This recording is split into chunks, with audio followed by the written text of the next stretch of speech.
오늘은 기다림이 믿음입니다라는 말씀으로 제목 가지고 함께 은혜를 나누기를 원하는데요. 우리 함께 보실 하나님의 말씀은 누가복음 2장 22절에서 35절의 말씀입니다. 저는 초등학교 2학년 때 목사로 하나님 앞에 서원을 했고 목회자의 길을 꿈꿔왔습니다. 물론 초등학생 때 그렸던 목회자의 초상화와 최근 수정된 초상화는 많이 바뀌어 있습니다. 그러나 초상화의 배경이 되는 그 풍경은 늘 똑같았습니다. 주중에는 위로와 권면이 필요한 성도님들을 신방하고 틈틈이 성경을 묵상하고 연구하며 주일에는 축제와 같은 예배를 드리고 성도님들과 함께 교제하는 것입니다. 지난주 저희 부부 20주년이 되는 날이었습니다. 2004년에 와서 2005년에 결혼했으니까 결혼 기념 횟수가 결국 제 이민의 삶의 횟수가 됩니다. 사실 미국에 온 저의 진짜 목적은 신학을 더 깊이 공부하기 위해서였습니다. 유학의 길에 오를 때 제 안에는 이런 기대가 있었습니다. 당장은 조금 돌아가고 늦어질 수 있지만 더 잘 준비되면 더 훌륭히 쓰임받는 목사가 될 수 있을 것이라는 기대가 제 안에 있었습니다. 저는 약 5년의 유학 생활을 예상하고 이 미국에 넘어왔습니다. 그러나 제 유학의 시절은 4배의 시간을 훌쩍 넘어서 금년으로 21년의 시간이 되었습니다. 15년이라는 더 많은 시간을 더 투자한 만큼 제가 맨 처음 그림을 그려왔던 대로 훌륭한 목사가 되어 있었다라면 참 좋았겠지만 지금 제 눈앞에 펼쳐져 있는 제 목회자의 삶의 초상화는 여전히 미완성입니다. 지난 21년 동안 참 많은 곳에서 일을 해왔습니다. 처음 미국에 와서 빌딩 청소원, 고깃집 웨이터, 신문사 편집자, 도매 가방 직원, 뷰티 서플라이 케미컬 도매상인, 그리고 세탁소 배깅하는 딘이라는 사람, 온라인 쇼핑몰 회사원, 뷰티 서플라이 창고 직원, 총기 공장 직원, 그리고 지금은 정수기 설치사로 일을 하고 있습니다. 이 모든 일을 하는 시간 동안에 저는 항상 이중직으로 사역을 병행해 왔습니다. 95년 전도사 사역 시절 때부터 지금까지 저는 6개월 이상 사역을 쉬어본 적이 없었던 것 같습니다.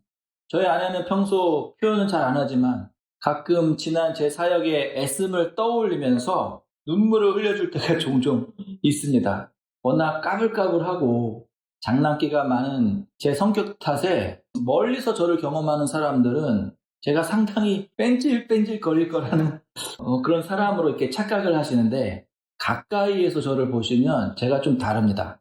상당히 성실한 면이 있습니다. 근데 솔직히 저만 그런 것은 아니겠죠. 제가 거창하게 쫙 나열했지만 사실 이민자로 살아가는 우리 모두가 구구절절 고단한 인생의 발자취를 갖고 있습니다. 아니 어떤 분은 훨씬 더 오랜 세월 눈물과 함께 보내온 애씀의 시간들이 있으실 거라고 생각합니다. 그런데 문제는 그렇게 달려왔으면 20년, 30년 오랜 시간을 그렇게 쉬지 않고 달려왔으면 당연히 우리의 인생이 우리가 꿈꿨던 삶의 자리에 더 많이 가까워져 있어야 할 것 같은데 정작 우리가 확인되는 현실은 여전히 우리가 그 출발점 안에서 한 발자국도 나가지 못하고 제자리에 머물러 있다라는 절망입니다. 마치 러닝머신에서 제자리 달리기를 하는 것처럼 말이죠. 숨이 차게 달려왔는데 그토록 간절히 하나님께 내 환경을 바뀌게 해달라고, 더 나은 건강을 허락해달라고, 내 남편이, 내 아내가 하나님을 만나고 변하게 해달라고, 우리의 깨어진 관계와 삶이 회복되게 해달라고 기도해 왔는데 나는 언제나 제자리입니다. 저는 여전히 정수기 아저씨로 살고 있고요. 우리는 여전히 불안하고 여전히 만족하지 못합니다. 여전히 우리 눈에 보이는 풍경은 똑같이 소망 없는 낙심과 허무함들로 가득 차 있습니다. 여기 낡은 군복을 입고 백발이 무성한 파수꾼 한 사람이 있습니다. 얼마나 오랜 세월 그 자리를 지켜왔는지 짙었던 그의 검은 눈썹은 이제 백미가 되었고 대쪽같이 곧았던 그의 허리는 힘없이 구부러져 있습니다. 그럼에도 그는 여전히 성문 앞 파수꾼의 초소를 떠나지 못하고 있습니다. 왜냐하면 그는 아주 오래전 왕으로부터 한 가지 명령을 받았기 때문입니다.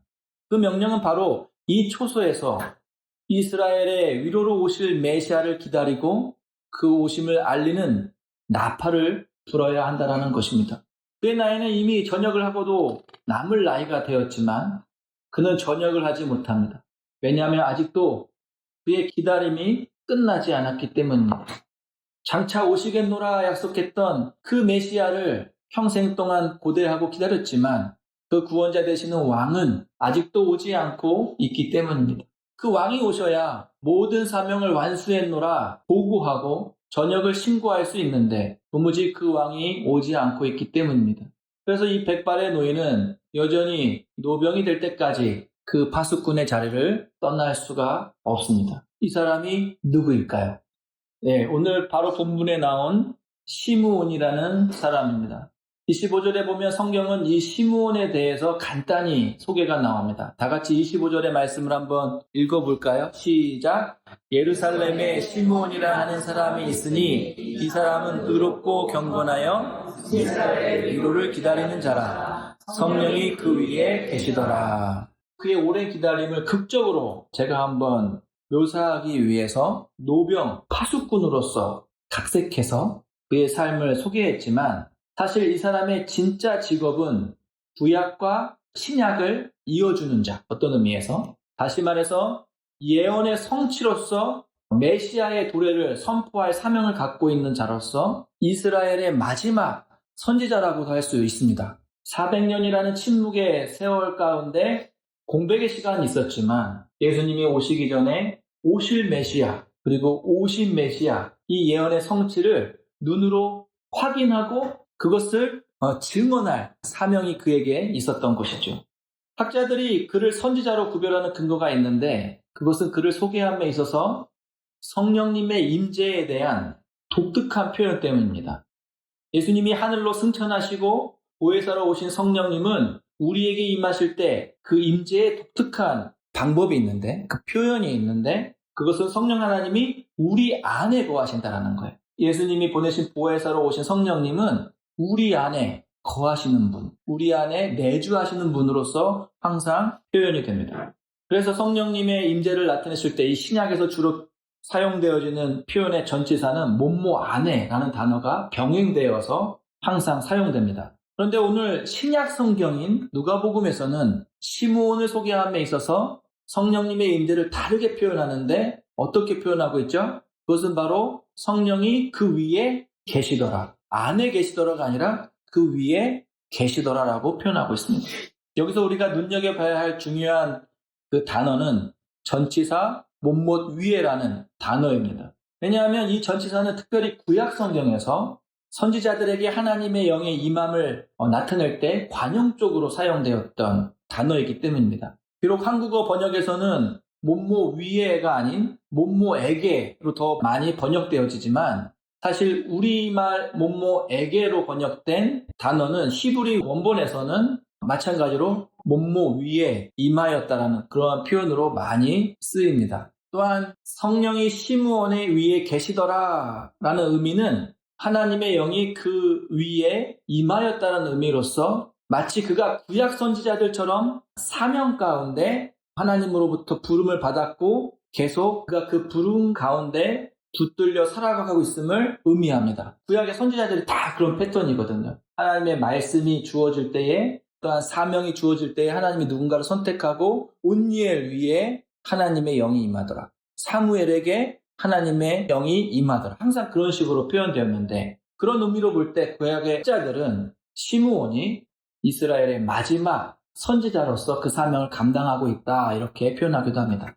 그렇다면 예수님이 태어나시기 전 구약의 마지막 선지자와 같이 부름받은 시므온이 받았던 사명이란 무엇이었습니까? 본문에 나와 있죠. 그것은 바로 이스라엘의 위로자로 오실 메시아를 기다리는 것입니다. 이스라엘의 파수꾼처럼 그 성문 앞에서 가장 먼저 이스라엘의 왕으로 오실 메시아를 분별하고 그를 증언하는 것입니다. 이것이 그가 받은 사명이었고 그는 이 사명을 완수할 때까지 결코 죽을 수가 없습니다. 다 같이 26절의 말씀을 한번 읽어볼까요? 시작.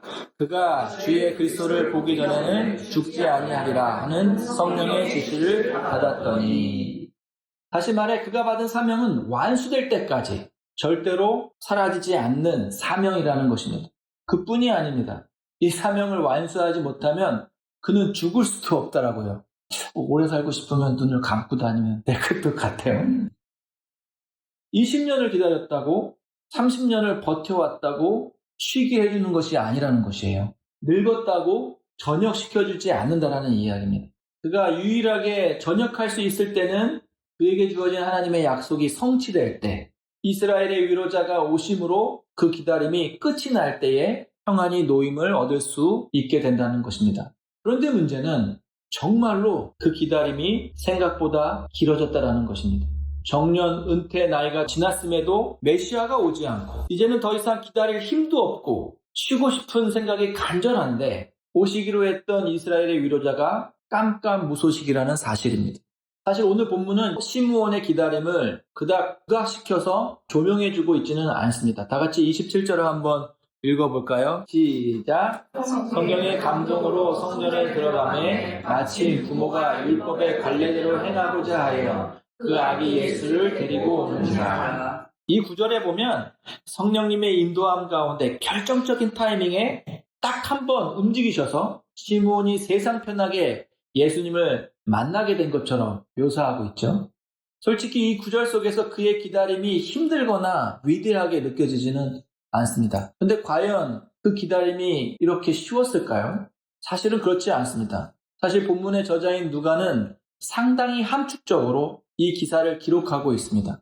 누가는 이 복음서의 독자들이 이미 유대인의 문화와 절기에 익숙할 것이라 생각하고 모세의 법대로 율법에 쓴 바와 같은 이러한 간단한 설명으로 정결례식과 장자 대속 규례를 대략적으로 설명하고 넘어가고 있듯이 이 시므온과 예수님의 만남을 소개함에 있어서도 있을 법한 그 긴 서사들을 다 생략하고 결론적인 장면만을 클로즈업해서 보여주고 있음을 우리는 주목해야 합니다. 한 가지 예를 들어본다면 창세기 6장과 7장에 나오는 구원의 약속을 받고 약 120년 동안 방주를 만들며 때를 기다렸던 노아의 이야기를 한번 생각해 볼까요? 거기에는 120년의 시간 동안 노아가 어떻게 방주를 만들고 하나님의 심판의 때를 기다렸는지 묘사하지 않고 있습니다. 120년이라는 시간 속엔 약 43,800일이 담겨져 있고 그 안에서 노아가 몇 번의 망치질을 하면서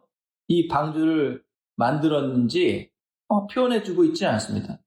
그 120년의 모든 시간이 6장 22절의 짧은 말씀, 즉 노아가 그와 같이 하여 하나님이 자기에게 명하신 대로 다 준행하였더라 라고 그냥 고백할 따름입니다. 그렇게 끝이 나는 거죠.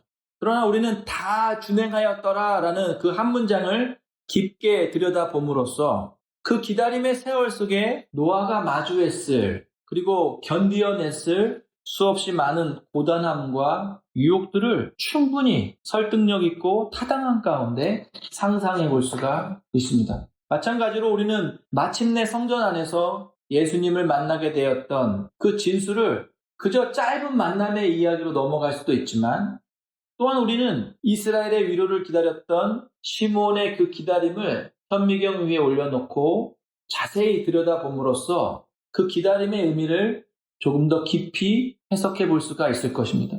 시므온의 기다림은 성령 하나님의 명령으로 시작되었습니다. 하나님이 항상 그 위에 계셨던 것처럼 그는 그 기다림의 사명에 살아갔습니다. 그 사명이 무엇입니까? 그것은 이스라엘 위로를 기다리는 것입니다. 그런데 도대체 그 위로란 무엇이었을까요?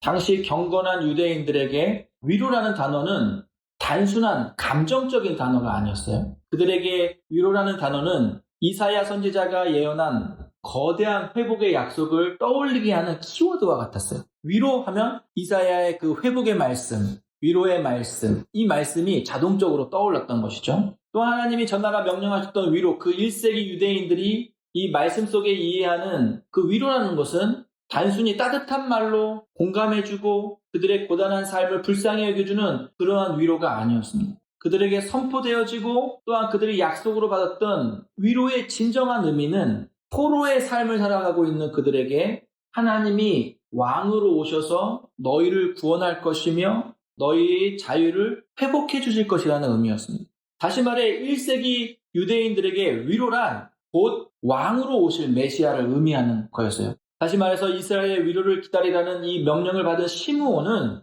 로마 압제 가운데 막연하게 평화의 때를 기다렸던 것이 아니라 구원자로 오실 메시아를 기다렸던 것입니다. 그리고 꼭 이와 같은 유추가 없어도 우리는 26절에서 이 위로가 그리스도임을 분명히 지적해 주는 것을 볼 수가 있는 것이죠. 그렇다면 시므온은 위로자이며 메시아로 오실 이가 아기의 모습으로 오실 거라는 것을 알고 있었을까요?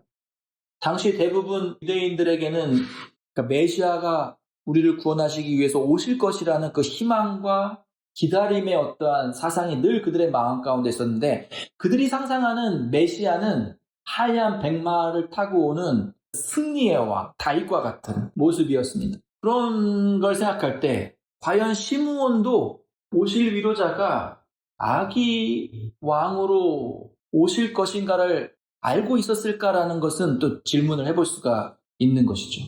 그러나 25절에서 성경이 그를 의롭고 경건하여라는 어떤 소개를 하고 있는 것을 바라볼 때에 그리고 그 경건하다라는 의미를 하나님의 말씀 앞에 바르고 신실했던 사람이라는 어떤 해석으로 본다면 그는 다른 사람들과 달리 이 메시아가 아기 왕의 모습으로 올 수 있음에 대하여 다른 사람들보다 더 많은 가능성을 가지고 있던 사람이라고 유추해 볼 수가 있습니다. 왜냐하면 그 위로의 책이라고 불리는 이사야 말씀, 메시아의 오심을 예언하고 있는 이사야의 말씀에는 곳곳에서 오실 메시아가 아기로 태어날 것을 예언하고 있기 때문입니다. 이사야 7장 14절을 한번 읽어볼까요? 시작.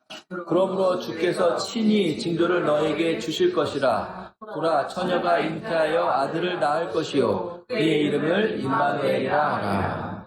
자, 이사야 9장 6절도 한번 읽어드릴게요. 이는 한 아기가 우리에게 낳고 한 아들을 우리에게 주신 바 되었는데 그의 어깨는 정사를 메었고 그의 이름은 기묘자라, 모사라, 전능하신 하나님이라, 영존하신 아버지라, 평강의 왕이라 할 것입니다. 곳곳에서 메시아가 아기 왕으로서 이 땅에 태어나실 것이라는 것을 예언하고 있죠. 그렇다고 할 때 이 메시아, 아기 왕으로 오실 왕을 기다리라는 사명을 받은 시므온의 일상은 어떠했을까요?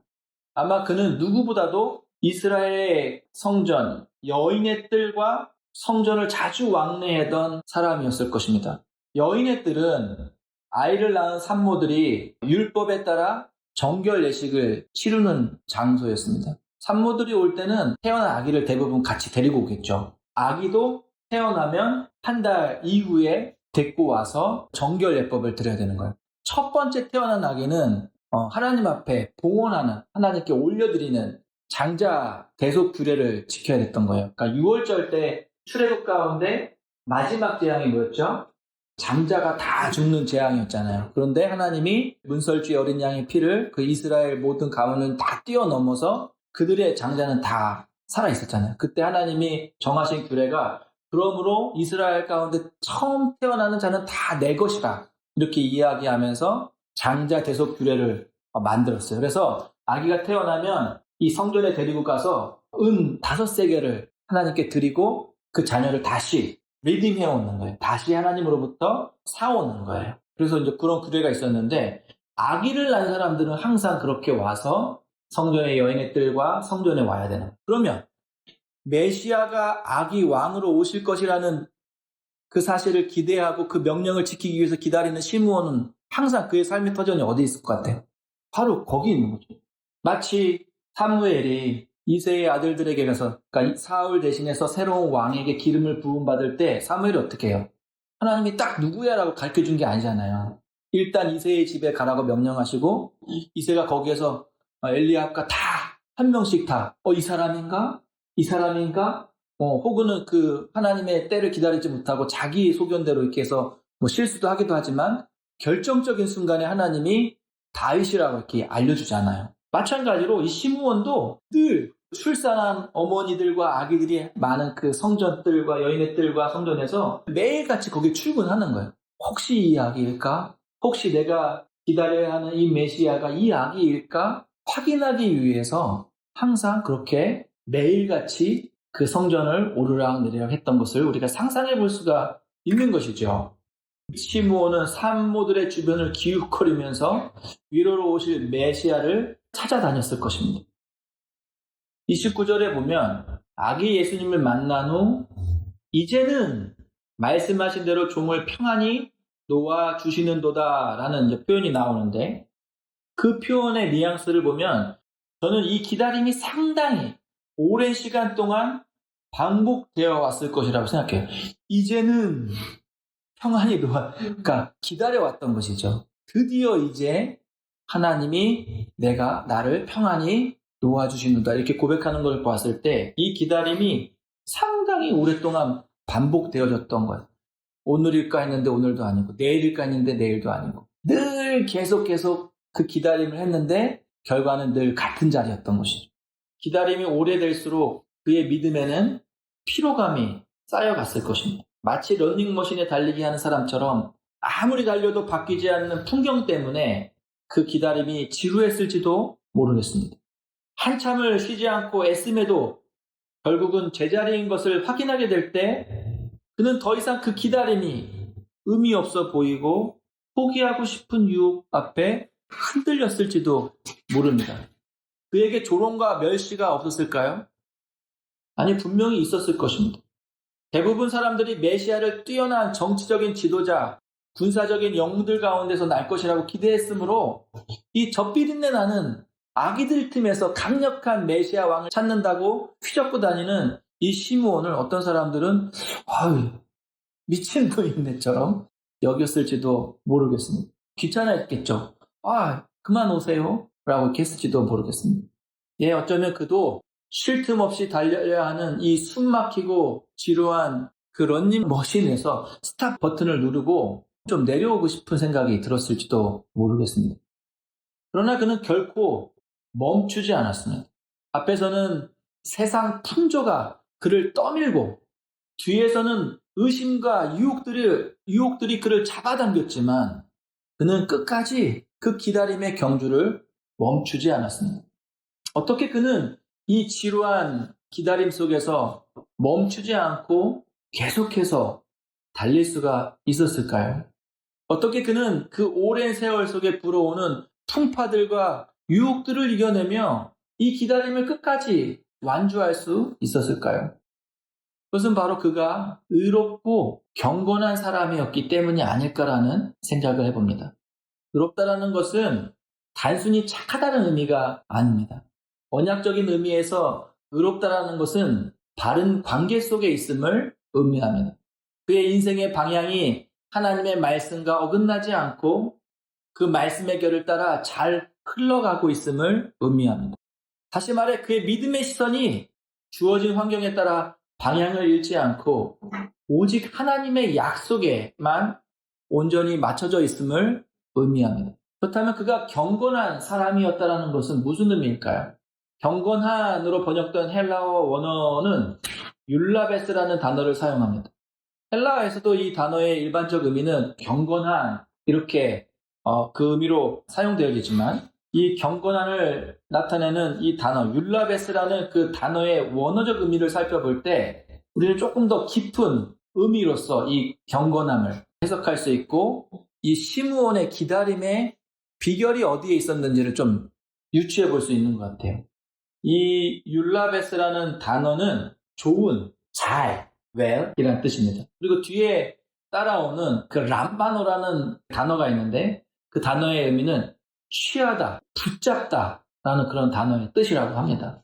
그러니까 쉽게 말해서 경건한이라는 단어는 잘 붙잡는 것 혹은 놓치지 않는 것 이렇게 해석할 수가 있는 것이죠. 그렇다면 그 의미를 확장해 볼 때 무엇을 잘 붙잡는 것이 경건이라고 할 수 있을까요? 하나님의 말씀을 놓치지 않게 잘 붙잡는 것. 하나님의 약속을 놓치지 않게 잘 붙잡는 것. 하나님이 주신 그 소망의 기다림을 놓치지 않게 끝까지 붙들고 잘 버티는 것. 이것이 바로 경건이 아닐까 합니다. 시므온에게서도 분명히 많은 기다림 가운데 유혹과 풍파가 있었겠죠. 앞에서는 막 밀쳐내고 뒤에서는 막 이 기다림 가운데 끌어내리려고 하는 그러한 유혹과 도전들이 왜 없겠습니까? 그러나 이 시므온은 그러한 풍파 속에서 무엇을 꽉 붙잡아요? 하나님의 말씀, 하나님의 약속, 하나님의 소명이라는 그 기다림을 온전히 붙잡았던 사람입니다.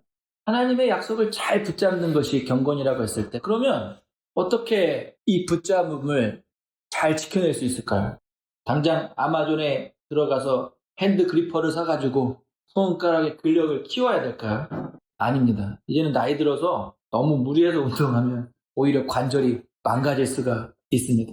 대신에 더 쉽고 은혜로운 방법으로 우리 믿음의 악력을 높이는 방법이 있습니다. 그 방법이 무엇일까요? 그것은 바로 우리의 손을 붙잡아 주시는 성령 하나님의 손길을 의지하는 것입니다. 너무 뻔한 정답 같지만 우리가 잊고 살았던 것, 우리가 믿는다고 하면서도 의지하지 않았던 것, 우리를 붙잡아 주시는 성령 하나님의 손길에 의지하는 것입니다. 시므온이 어떻게 그 오랜 세월 기다림을 견뎌낼 수 있었을까요? 그것은 바로 성령 하나님이 그를 붙잡아 주셨기 때문에 그가 이 기다림을 포기하지 않고 끝까지 기다릴 수 있었던 것입니다.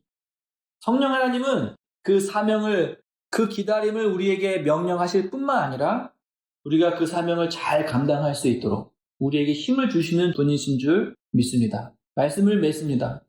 사랑하는 성도 여러분, 믿음 안에 살아가는 여러분의 삶의 걸음이 늘 제자리 걸음과 같이 느껴지십니까? 아무리 기도하고 또 기다려도 나의 삶에 아무런 변화가 없고 결국 돌고 돌아서 또다시 같은 자리에 돌아온 것 같은 그러한 마음에 내 기다림이 의미 없게 느껴지고 헛되게 느껴지십니까? 도대체 이 기다림을 계속 지켜나가야 할 이유가 있을까라는 의심과 회의의 마음이 여러분 마음 가운데 드십니까? 큰 믿음의 족적을 남기지 못한 기다림의 발걸음은 한없이 초라해 보일 수가 있고 세상 사람들의 눈에는 오늘 내가 믿음으로 내려치는 이 43,800일 가운데 이 오늘 하루의 이 망치질이 아무런 의미가 없게 보여질 수도 있을 것입니다. 그러나 우리가 기억해야 할 중요한 사실 한 가지가 있는데 내 눈에는 이 기다림이 어떻게 보이던지 세상 사람들은 이 기다림을 어떻게 평가하든지 간에 하나님은 우리의 그 기다림을 정말로 귀하게 여겨주시고 우리의 믿음으로 받아주신다는 것입니다. 기다림은 결코 머무름이 아닙니다. 또한 기다림은 아무런 목표나 방향성 없이 표류하거나 흘러가는 시간도 아닙니다. 기다림은 치열한 싸움과 같습니다. 하나님의 위로를 소망 삼고 그 약속을 붙잡고 앞으로 표대를 향하여 나아가려고 하는 우리를 떠밀고 잡아당기는 세상 풍파와 염려와 금심, 낙심과 실망, 두려움과 의심 속에서 밀려나지 않기 위해서 끊임없이 버텨내는 전진과도 같습니다. 종종 너무나도 감당하기 어려운 풍파에 떠밀려서 아무리 앞으로 나아가도 늘 제자리인 듯한 낙심을 마주할 때도 있습니다. 그러나 만약 여러분이 여전히 소망을 하나님께 두고 여전히 하나님의 말씀을 약속으로 붙잡고 전진하고 있다면 아무리 그 기다림의 발걸음이 제자리 걸음이라 할지라도 하나님은 그 기다림을 여러분의 믿음으로 받아주시는 줄 믿습니다. 또한 우리의 기다림의 걸음이 생각보다 오래 같은 자리에 머물러 있을 수도 있습니다. 노아의 기다림이 그러했고 아브라함의 기다림이 그러했고 다윗의 기다림이 그러했고 오늘 시므온의 기다림이 그러했습니다. 그러나 우리가 낙심하거나 절망하지 않아도 되는 까닭은 비록 한 발짝도 그 오랜 세월 동안 우리가 너무나도 연약하여서 앞으로 나아가고 싶지만 늘 같은 자리에 머물러 있는다 할지라도 우리는 그 걸음의 끝에서 위로자 되시는 예수 그리스도를 만나게 될 것이라는 사실입니다. 어떻게 그게 가능할까요? 첫째로 성령께서 우리와 동행하시며 우리에게 끝까지 그 기다림을 완주할 수 있는 힘과 능력을 주시기 때문입니다. 그리고 더 큰 이유는 그 위로자 되시는 예수님, 우리의 구원자로 오실 예수님께서 그냥 우리를 기다리고 있는 것이 아니에요. 우리가 그 기다림에 완주할 때까지 끝까지 예수님 앞에 나아갈 때까지 예수님은 먼 거리에서 기다리고 있는 분이 아니라는 거예요.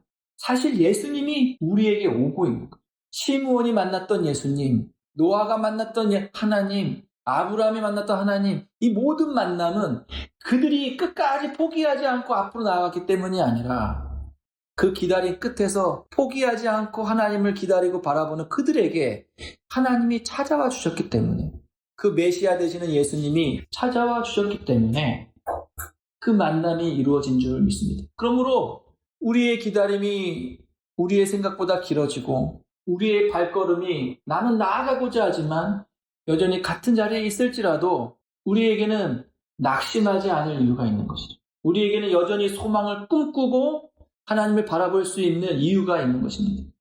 여전히 이름 모를 정수기맨으로서 누군가의 집에서 쭈그려서 필터를 갈아주고 있다고 할지라도 비록 어렸을 적 우리가 꿈꾸고 우리가 그려왔던 지난날 내 자아상과는 조금 다른 인생의 모습으로 살아간다고 할지라도 여전히 위로를 선포하시고 약속하시는 하나님의 말씀을 소망 삼고 그분이 내 삶에 찾아와 주시기를 기다리며 살아간다면 우리는 그 기다림의 끝에서 하나님의 영광을 보게 될 것입니다. 오늘도 포기하지 않고 치열한 기다림 속에서 하나님께 우리의 믿음을 올려드리는 우리 작은빛 교회 성도님들이 되기를 소원합니다. 그 기다림의 끝에서 하나님이 기뻐하시는 그 믿음의 꽃을 피워내고 오늘 시므온이 그랬던 것처럼 하나님을 함께 찬양할 수 있는 우리의 믿음의 작은빛 성도님들이 되기를 소원합니다. 기도하시겠습니다.